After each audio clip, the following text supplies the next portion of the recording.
I wanted to find out why Hungary had, and how had it retained its unique identity and its love for its national sovereignty. Dr. Shea Bradley-Farrell is the president of Counterpoint Institute, and author of Last Warning to the West. The communists at that time were dividing people along class lines, right?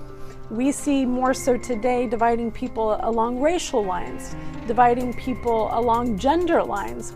We dive into Hungary's atypical policies when it comes to immigration, family, and social issues. Freedom is not free, and we are only a generation away from losing our freedom.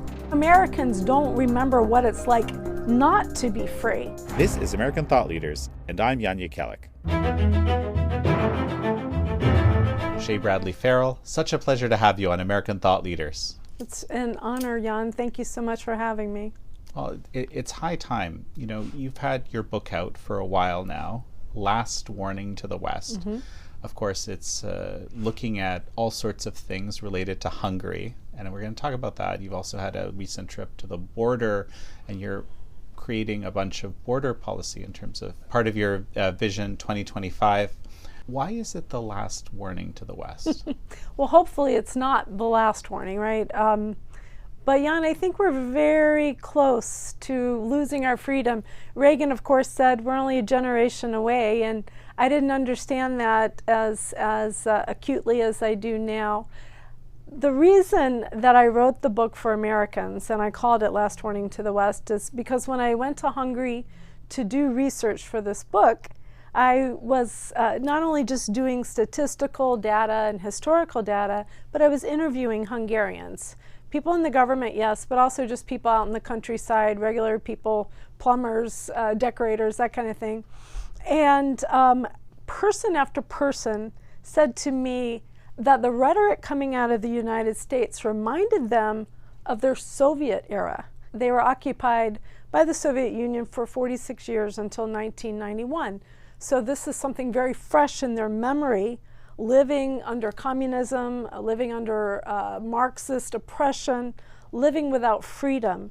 And you know, that's a gut punch, right? Being told that your country, land of the free, reminds them of their Soviet era.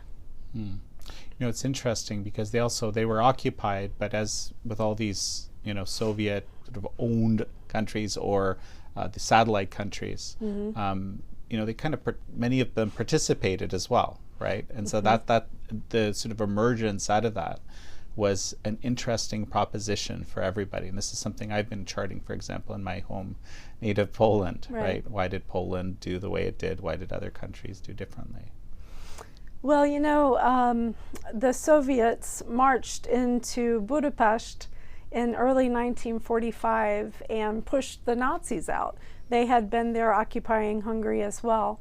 So the Soviets took over. Yes, they had sympathizers with the Soviets that were from the Hungarian people, but it was the Soviet Union that dictated and made them, made the communists there stronger, because communism was actually outlawed in Hungary. You were not allowed to be part of the Communist Party there. But once the Soviets came in, you know, all bets were off. And they took over this headquarters that the Nazis had previously been in. It's called the House of Terror.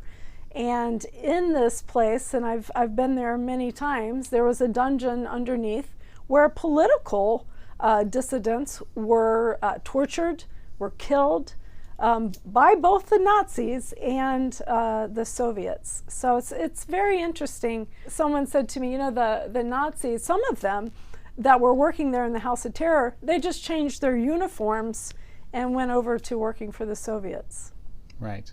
You know, I mean, and Poles, of course, always imagine themselves to be under Russian, frankly, Russian, they would say, occupation during that time. That's, you know, and even the Polish communists they tried to be as opposed as they could under the circumstances, even though they were, you know, basically in power as a result of the Soviet Union, like you say. So the Conference of Yalta was happening in early 1945, and you have FDR and Churchill and Stalin, and during that time, you know, Churchill and FDR basically handed over the satellite countries to Stalin. And the purpose of the conference was to make sure that these countries were nurtured in democracy. So Stalin agreed to that, not intending to do it. He also agreed to give fair elections in Hungary. He never meant to do it, and he didn't. But if you go back to the beginning of the war, Germany marches into Poland, right? Weeks later, Russia marches into Poland. But before that, we had an agreement between Hitler and Stalin, the Hitler-Stalin Pact. You probably know about this. That was a secret pact that divided up these countries between Hitler and Stalin. And what happened is the United States and Britain essentially gave Stalin, the Soviet Union, exactly what they wanted, although they were aggressors in the war in the first place. So I find that very interesting and very ironic. Yeah, I think another name was the Ribbentrop-Molotov Pact. Yes, that's just harder to say. Yes. But so again, let's come back to the topic at hand, because of course I've been thinking a lot about this lately. What is the warning? The warning is to recognize the Marxism that has crept into our Western civilization. You go to the Bolshevik revolution, and the types of issues that were coming out of Marxism at that time, abortion, which was being branded as health care, the purposeful diminishment of parental rights. Man, have we really had to deal with that in our country lately, especially with the transgender activism. So if you look at the things that were coming from Marxism, we're doing very similar things. I put the 11 points of communist psychological warfare in the book. What's interesting is they were written by our Department of Defense, or published by our Department of Defense, written by a national security expert. But it was put forth as like a lesson plan to help people counteract communism, Marxism, in 1959. But if you look at these points, every one of them is applying to the United States and what we're doing today. I'll give you two examples. One is to create a propaganda body. The government will create a propaganda or a media body that puts forth its message. The Biden administration has been blamed for, if you look at the case Murphy versus Missouri that's going on right now, they have been blamed for suppressing entire bodies of American citizens' thoughts on social media. This correlates, like I said, with this point of communist psychological warfare. Another example is using a crisis to gain control. We saw governments all over the world using COVID as an excuse to put people in camps in some countries, like in Australia, to force vaccine mandates upon people, et cetera, et cetera. We can talk more about that if you'd like. But my point in writing the book and giving the warning is to tell people to wake up. I think that, as the Hungarians said to me, Americans don't remember what it's like not to be free. They do. They gained their freedom again in 1991. So there were many people, I was certainly alive in 1991. There are many people that remember what it's like to live under Soviet oppression. And I actually interviewed some older gentlemen in their late 80s and 90s that really gave me the ins and outs of living a lifetime under fear and the loss of freedom. So one of the things I remember from Stephen Posney's list, what you're describing, it's like a fascinating thing. It's something I didn't know about until I read your book, is this need to kind of instill hate. That's right. To enrage people towards hatred, to divide them. The communists at that time were dividing people along class lines, right? We see more so today dividing people along racial lines, dividing people along gender lines. We certainly are dealing with that. In many ways, the victim against the victimized. Yeah, a lot of this whole pro-Palestinian thing is about casting Israel as a victimizer and the Palestinians, even though Hamas is a terrorist organization, as the victim. That's a whole strategy. But yeah, that's a very important point, Jan, that you bring up. And another one I think is very interesting is to actually kind of twist all courage and strength and will to live out of your opponents, to beat them down until they really can't stand up and fight for themselves. My opinion is that that is what we've seen happen with Trump over and over again.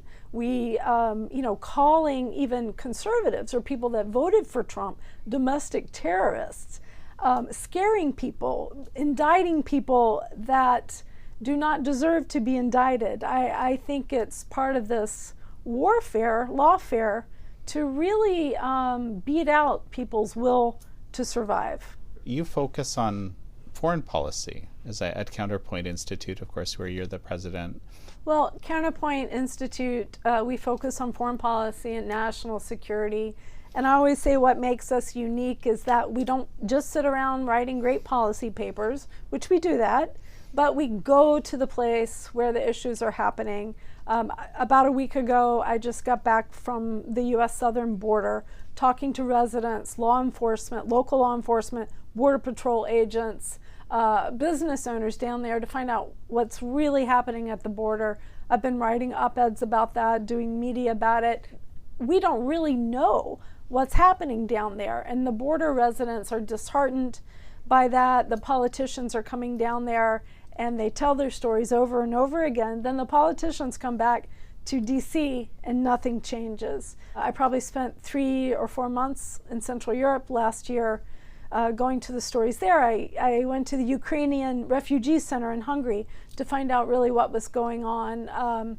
So we try to go to where the issues are happening. Our first objective is to educate Americans about what's going on, like you and I are doing right now. And then we go to Capitol Hill and talk to legislators there or the administration to try to shape policy and shape legislation. And you partnered with this organization in Yes. in Hungary as well. It's called the Center for Fundamental Rights, and they are a conservative think tank. They're in Budapest, Hungary. And yes, they published my book, and I was a senior fellow for them for about 1.5 years. And they invited me over, and I was allowed to do interviews with, senior government officials, as well as some focus groups out in the country and with students in Budapest. And it was really a great experience. I got to know Hungary very well. I've been to Hungary, I guess, maybe 5 or 6 times at this point, and it's become somewhat like a second home. We hear a lot of different things about Hungary. Something that I've heard a lot about is very interesting family policies. Okay, so promoting family, promoting increased childbirth in the society and so forth. Very, very interesting to me. We also heard here that could be a bit heavy-handed. Yeah, the overall leftist media is very antagonistic towards Hungary. Our own U.S. ambassador is very antagonistic towards Hungary. Hungary has dug their heels in against the woke agenda. They came through 46 years of communism, still a Christian nation, still a freedom-loving nation. They spent 1,000 years actually with occupation of the Mongols, the Ottoman Turks, the Habsburg Empire, then the Nazis, then the Soviets, all along maintaining their Christianity, their love for their family, and their love for their country. And the European Union raises its head, and they will not tolerate the top-down decision-making of where the European Union is going right now. Do you know the philosopher, the great conservative writer, Sir Roger Scruton? Do you know him? Well, he's well loved in Hungary. He actually was part of the underground, of course, during the Soviet time, bringing books and knowledge and networking people during the Soviet occupation. He had a statement, a quote that I put in the book.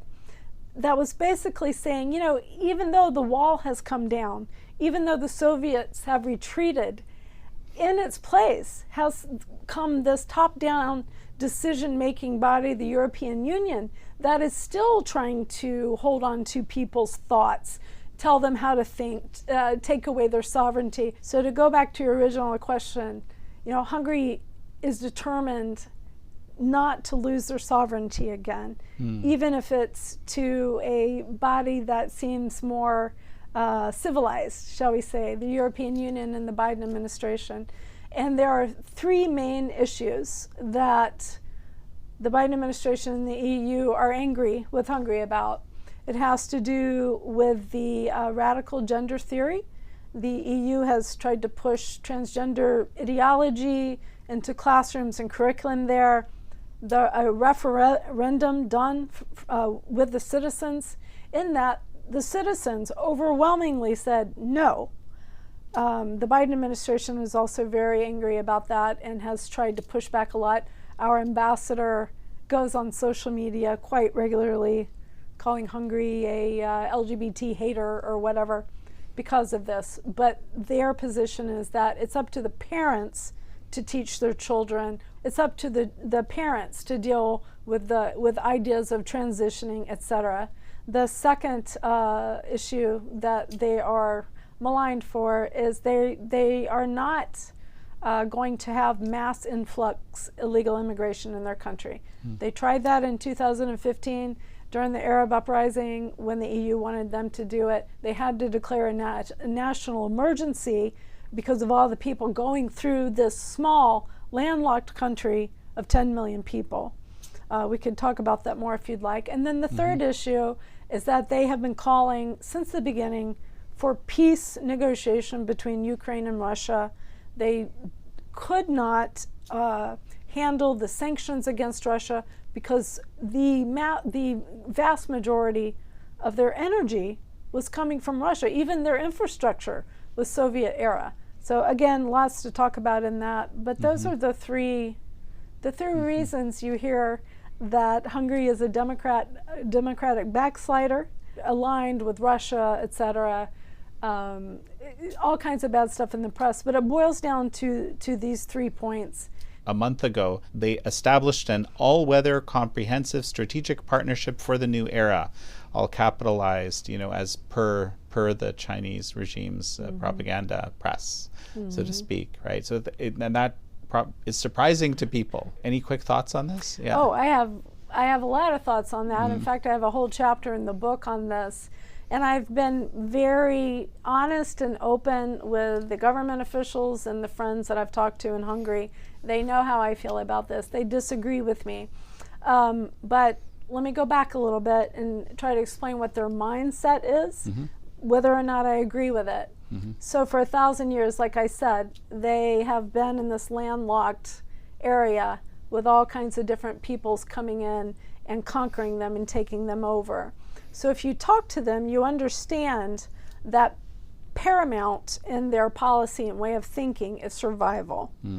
So in fact, the chapter in the book is called Balancing Between the East and West. That's what they've been doing for a very long time. They became a Christian Western kingdom, like I said, over 1,000 years ago.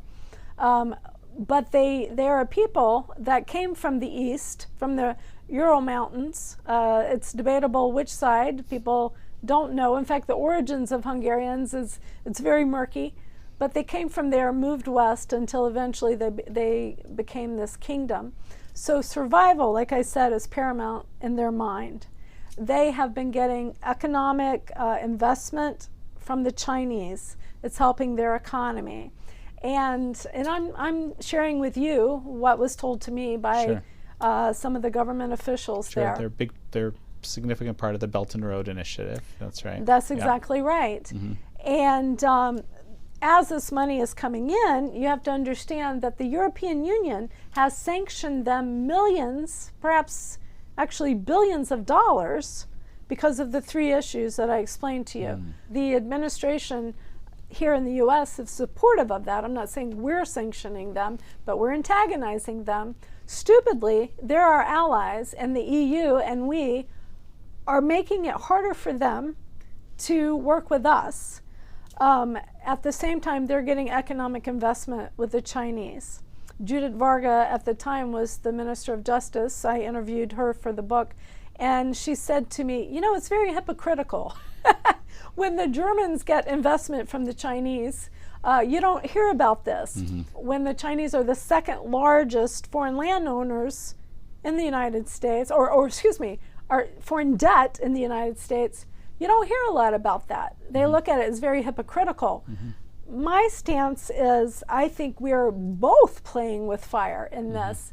It was said to me by many different Hungarians, the Chinese, it is in their interest to infiltrate the United States, basically to spy on you, to try to take over your institutions, et cetera, but they're not interested in that with us. Also, they don't try to change our morals. I did say to them, I think that that's a little bit naive. That's in my book also, that perhaps they're not doing it now, but I believe that they will. I think the Chinese look long term. You know, for us, 50 years is long term. With the Chinese, it's 100 or more years, right? That all makes sense to me. My concern is for the Hungarians. Yes. This isn't you know, an ideological position. It's just, you know, I think there's a lot of historical precedent of what happens when, you know, you allow the Chinese to do too much investment. We know. Absolutely. Right. It's not hard to figure out. So just it seems incongruous. It's not an issue of, you know, someone from the outside coming in politically saying, hey, you're doing something bad, but but wait, you guys are doing it too. I think, as you suggested, it's you know, equally problematic. Right. I agree. Yeah. And the other thing that's concerning to me is they are strengthening cultural ties with China. There's a one-way flight from Budapest to, I believe, Beijing. They have a magazine that they've promoted that promotes cultural ties. So I think they're being naive about it, and I think that the United States also is being naive about the way we handle China in general. And a non-stop flight or a one-way flight? Excuse me, non-stop. Okay. Well, hopefully it's not one way. Right. One thing I do know is Orban has been open about this. He believes that the United States is not going to be the great power that it has been, but we're going to be in more of a multipolar world. And so they see this, I believe, as hedging their bets. I also had an official that that's in the defense there that I greatly respect, actually. He said that to him, the greater threat to Hungary was the, political Islam, the jihadist Islam that has infiltrated Europe. And if you look at it, Poland and Hungary have not had a terrorist attack. And they're the countries that have stood against this mass influx of people from all over the place where they're really not vetted. But we've seen terrorism, of course, in England and France and Germany and other issues. Well, we're seeing countries go back on their immigration policies too, to something, that's definitely heading in the direction of Hungary and Poland. That is something we couldn't have said, I think, even a year ago. True. Right. So there is a shift, I think. It's a little bit too little, too late, quite honestly. Good. I always believe we can change things for the better, but they've got some serious problems. Let's talk about the family policy, because this is something that I like. What has been successful, and what is what are they doing actually? I mean, it's fascinating because this isn't something that's really been done very much. True. Well, in a nutshell, the more children you have, the more tax cuts you get. They also have subsidies and loans for housing or bigger cars, the more family that you have. And it has actually been very supportive of the Hungarian people. They have reversed the decline. I think the fertility rate was like 1.2 when they started 10 years ago. Now it's like 1.6. So it's not at the point of replacement yet, but it is headed in a good direction. A year ago, they had the highest marriage rate in the European Union. They've cut abortion in half. I think as time goes on, you will see more and more benefits. That policy alone is responsible for the cuts in the half cut in abortion. I mean, that's obviously very significant. Well, there's other things to it, and like I said, people can get subsidies, loans for a bigger home, loans for a bigger car, these kind of things at good interest rates. So it's a mixture, really. Okay. Wow, fascinating. It supported people so they feel like that they can get married and have children. And actually what I found interesting is that there are more working mothers now. So women that have children are also working, whereas before they didn't have the support to have the children that they wanted to have. Tell me a little bit about Hungary, because we hear about it, but like how big is it? You've said that it has 1,000 years of basically of being a Christian nation, but just gonna give me the outlines, because I think I even only know a piece of that. Was that right? Yeah. Well, I think what's interesting, actually, you made me think about this when you said that, is in 1920.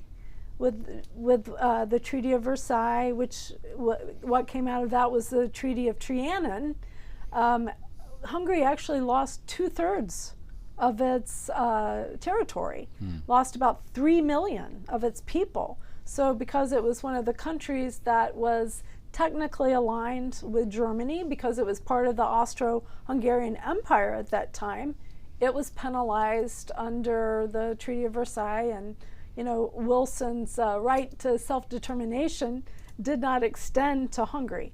He had said actually that they were going to draw the lines during this time of the different territories, or the countries redraw lines in favor of the population. Well, that didn't happen with Hungary. They, like I said, they lost 2/3 territory, like 3 million people, and it really weakened Hungary, which led, I believe, to the Nazis being able to occupy it, and them really being in that vice grip between Germany and between the Soviet Union. How many people in the country?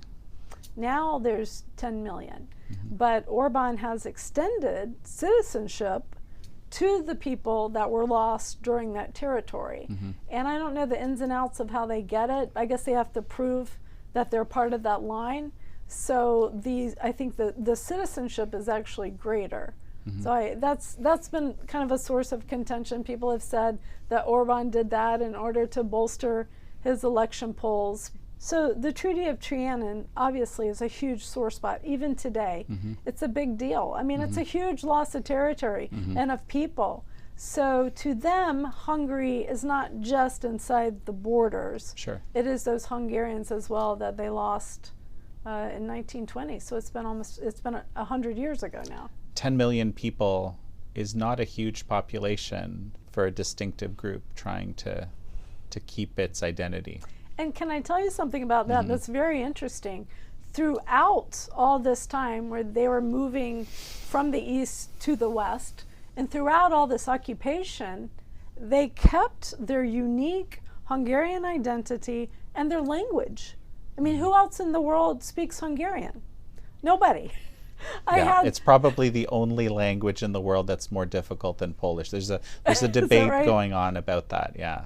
Well, I had the pleasure about a year and a half ago of interviewing for a Counterpoint Institute event Peter Szijjártó. He's the foreign minister for Hungary, and he said that they considered Hungarian code, because whenever they were speaking it, they were speaking code because nobody else could speak it. So I guess that's an advantage for them. And I went to do research for the book. I didn't go with a goal in mind. That's the kind of research I do. I wanted to find out why Hungary had, and how had it retained its unique identity and its love for its national sovereignty. Prime Minister Orban was one of the fighters that helped push the Soviet Union out of Hungary, and the Hungarians have really maintained that love of their freedom, of their family, even during the occupation when they had to take the Christian symbols off their walls and put the pictures of the communists up there. Like, I was told by these older gentlemen that I interviewed that in their families they would go home and they would still practice their religion, and they'd be taught, you know, love of country and here's how we do things, and then they'd go to school and they'd pretend to go along with the Soviet ideal. But it was just curious to me how this country retained all this, and now is this little country that's been catapulted to the world stage because it's pushing back on the European Union, sanctioned by the European Union, maligned in the press, hated by the Biden administration. And I just thought that was fascinating. Like you said, 10 million people, and you know, a lot of people know about Hungary. So you had this recent trip to the border, and I can't help but think about this, you know, second issue that's contentious, of course, which is the immigration issue. They put up a wall or a fence, a very kind of a fence that effectively stops people moving across the border. And they've been very serious about that and unequivocal in their approach. Presumably you think there's some lessons to be learned from Hungary here, but it's a completely different border situation. I mean, they have a fence, right? And we need a wall. Yes, but I think the fundamental lessons are the same. They use physical barriers and they use policy to keep people out until they are vetted to see if they are able to claim asylum. That's what a sovereign nation does. I mean, it's so simple. You go home at night and you lock your doors because you don't want people to come in because you don't know who they are. Now, you get to know somebody, you become friends with them, you invite them into your home. And right now, if the Texas DPS, which is where I was the last time, catches someone, you know, they are eventually let go into the interior. And Rodney Scott was the former chief of Border Patrol. He was on a panel that I was running recently. And, you know, he said the hour and a half that the Border Patrol usually had to interview someone coming in for asylum has gone now down to under 5 minutes. The county attorney in Texas that I talked to, Kinney County, he said that most people have dropped their IDs before they get there. We don't know who these people are that are being let go. And it took 19 people to kill thousands of Americans in 9/11. I mean, we are so naive right now. So we need to close our borders. We need the wall. We need policy. I believe in immigration, but it should be done legally. But Biden has said that his immigration is humane, orderly, and safe. It is not. Illegal immigration is very detrimental to the immigrants coming across. This last time that I was there, I talked to emergency medical professionals who were telling me about the young women, the teenage women, the children, females, that have been raped and beaten by the cartels. Because in order to get across illegally, you have to collaborate with the cartels. But you'll be killed if you don't.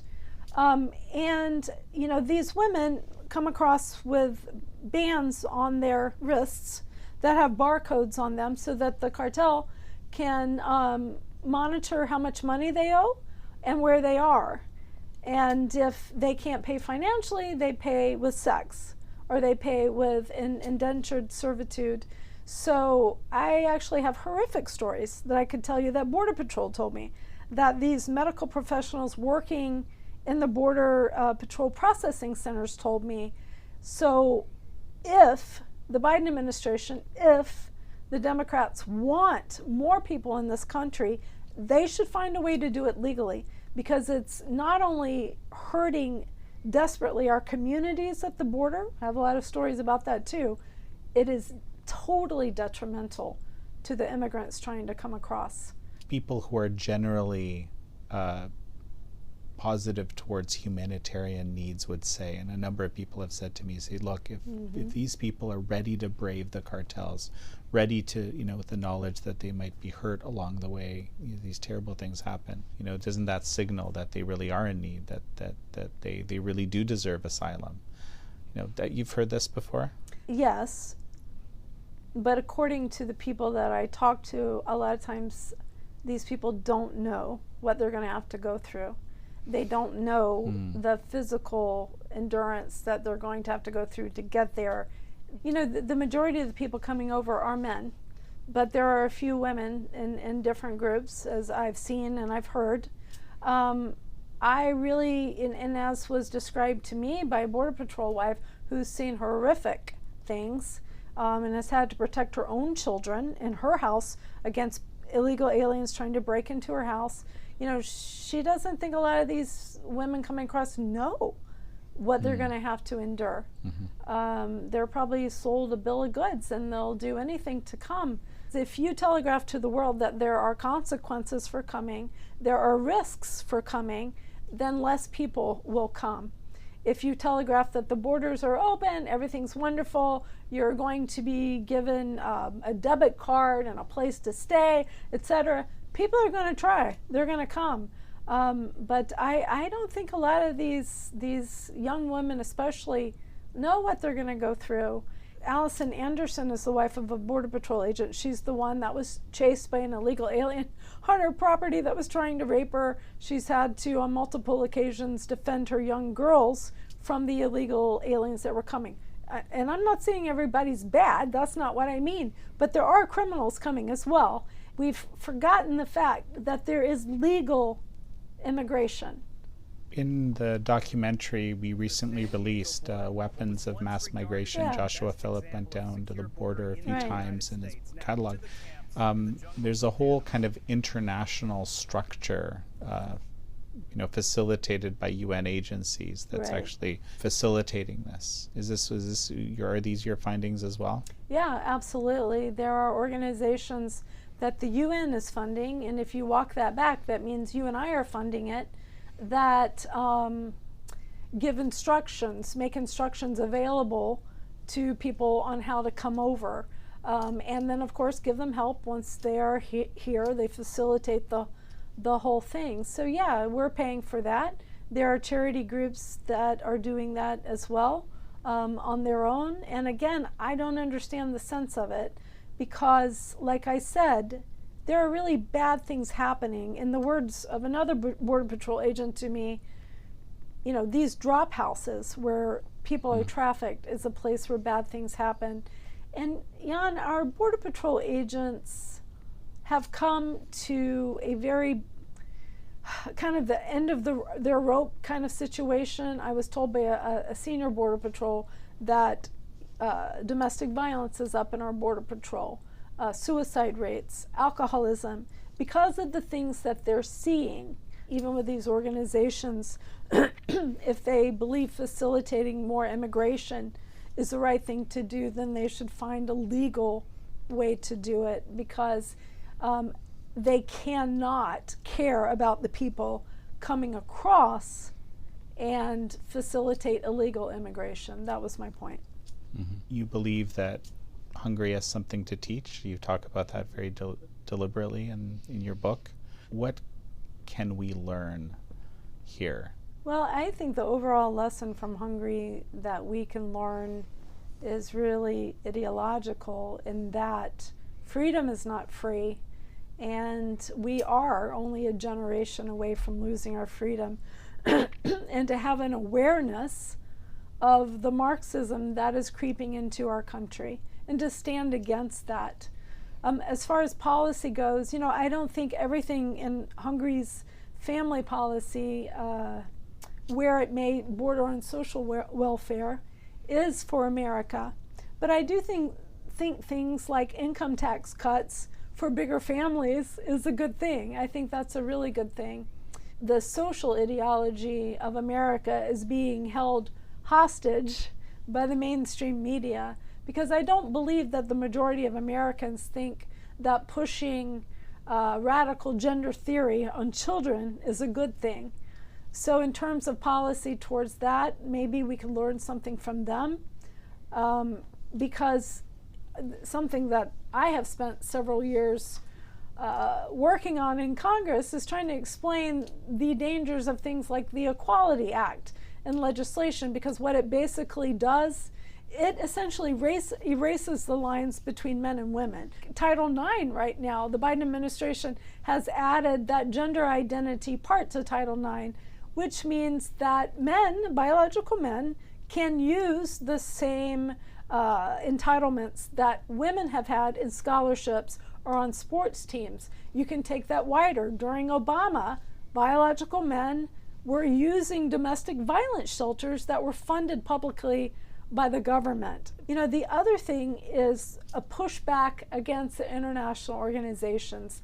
Trump did this. You know, Trump defunded the UN agency that Biden refunded, UNRWA. Trump had already defunded it because, you know what? We already knew it was connected to Hamas and it was anti-Semitic. Trump did a lot of things like that, like pulling us off the Human Rights Council that allows China to sit on the council. Secretary Pompeo described China as the greatest human rights abuser, definitely, of our time period, especially with over a million Uyghur Muslims in these re-education camps. So they have also taken a stance, like I said, against the European Union and other international organizations, and I think we can take a lesson from that. You know, specifically something that I remarked on reading your book is their emphasis on, you know, civics and national identity. And of course they have this 1,000 years of history, which they, you know, hark back to. America doesn't have 1,000 years of history, but it has a very powerful idea, which was, you know, what created that unifying vision, right, realized in the Constitution or manifest in the Constitution. Here's what's very interesting. One of the 4 steps or 5 steps of Sovietization is to kill all the civic associations, which they did in Hungary. I think they closed down like 5,000 civic associations in order to break the unity between people. Because what better way to control, right? So it's interesting that you bring that up because it is very important to them, their national identity, their pride in their country, and the fact that nationalism to Hungarians is not a dirty word. You know, nationalism, of course, we know has been perverted, especially by the Nazis. But if you just take it for its meaning, it's pride in your country. And going back to Roger Scruton, he explained that nationalism was really what made democracy work, because you come together and you agree on how the economy is going to work. You agree on how the law is going to work. You agree on how society is going to work. That's a sense of collaboration within a nation or nationalism. And I think you're right. I think we can learn from Hungary in that, and that's a lot of where their power comes from. We need to remember that America was built on principles, on an idea that has worked for us, right, for a long time now. Have we had problems? Yeah, we've had problems. Certainly slavery was a huge problem. I believe that we were given the founding documents and that idea to work through these problems, and that's what we need to continue to do as challenges come up. Well, Shea Bradley-Farrell, it's such a pleasure to have had you on. Thank you, Jan. It was an honor to be with you. Thank you all for joining Shea Bradley-Farrell and me on this episode of American Thought Leaders. I'm your host, Jan Jekielek.